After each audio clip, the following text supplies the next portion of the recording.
और आज एक विशेष और इन्फॉर्मेशन और न्यूज़ लेकर के आए हैं कि जैसे कि धान की अभी बुआई चल रही है, तो देखिए मैं वहाँ पर जो आपके खेतों में जो पैदावार की मात्रा है, क्योंकि आज ज़्यादातर क्या हो रहा है कि किसानों की जो ज़मीनें हैं वो छोटी होती जा रही हैं और चैलेंज ये आ रहा है कि पैदावार हमको ज़्यादा चाहिए होता है। तो मैं उस फेज की बात कर रहा हूँ जब धान की फसल में या गेहूँ की फसल में जब बाली जो है वो 15 से 16 दिन अभी आने में बाकी है।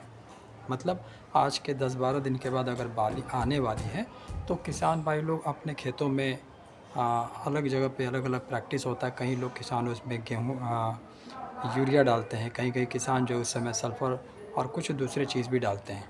तो वहाँ मैं किसान भाइयों को बेहतर फसल के लिए, जहाँ पर कि अगर उसमें थोड़ा-सा आपने जो मेरा एडवाइस और आइडिया अगर उसमें आपने काम कर लिया, तो आपकी जो पैदावार है वो 15 से 20% वहाँ पर पिछले बार से बढ़ सकती है। देखिए, चीज़ों को समझते हैं, ऐसा मैं किस बिहाफ़ पे कह रहा हूँ आपको। जैसे कि जब बाली बनने वाली होती है, चाहे धान की हो, चाहे गेहूँ की हो या किसी भी फसल की, जो फूल आने की जो संभावना है, जो फूल आने वाली होती है, तो उस समय पेड़ पौधों को जो है 3 चीज़ें जो हैं बहुत ज़रूरी होती हैं, जिसमें कि हम लोग नाइट्रोजन, सल्फ़र और पोटेशियम कहते हैं कि अगर तीनों का कॉम्बिनेशन सही मात्रा में अगर वहाँ हमने फसल को दे दिया, तो आपकी जो फसल की जो पैदावार है वो 15 से 20% बढ़ जाती है।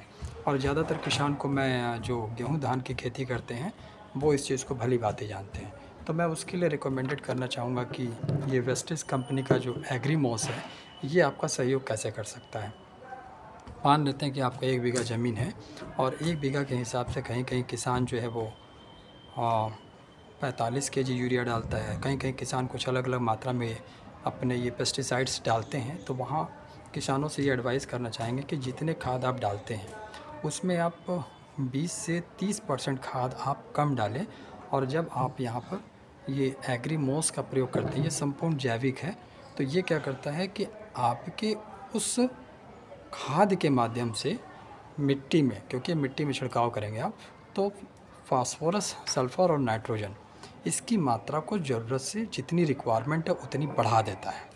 और बढ़ा देने का कारण यही होता है कि आपके फसल की गुणवत्ता बढ़ जाती है, पैदावार बढ़ जाता है, क्योंकि इसमें हार्मोन्स को जनरेट करने की पावर सबसे ज़्यादा होती है। तो अगर आपने उस जगह पे इसका कार्य कर लिया, देखिए इसको 2 तरीके से हम लोग खेतों में डाल सकते हैं। पहला तो होता है छिड़काव विधि और दूसरा होता है कि आप इसको खाद के साथ डाल सकते हैं।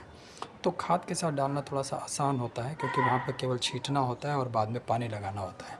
यहाँ पर बहुत सारे खेतों में मैंने इसका प्रयोग कराया भी है और रिज़ल्ट बहुत अच्छे आए हुए हैं। और ये मात्र 100 ml का एक डब्बा होता है, जो पूरे 1 बीघे को आपका लगभग 20 विषयों को ये कवर करता है। तो इस बार आप अपने खेतों में इसका प्रयोग करें। और इससे संबंधित और कुछ जानकारी अगर आपको चाहिए कि हम लोग इसको कितनी मात्रा में कितने खेतों में क्या डाल सकते हैं, तो आप नीचे दिए गए नंबर में आप संपर्क कर सकते हैं और इसकी विशेष जानकारी हमसे पा सकते हैं। शुक्रिया, धन्यवाद।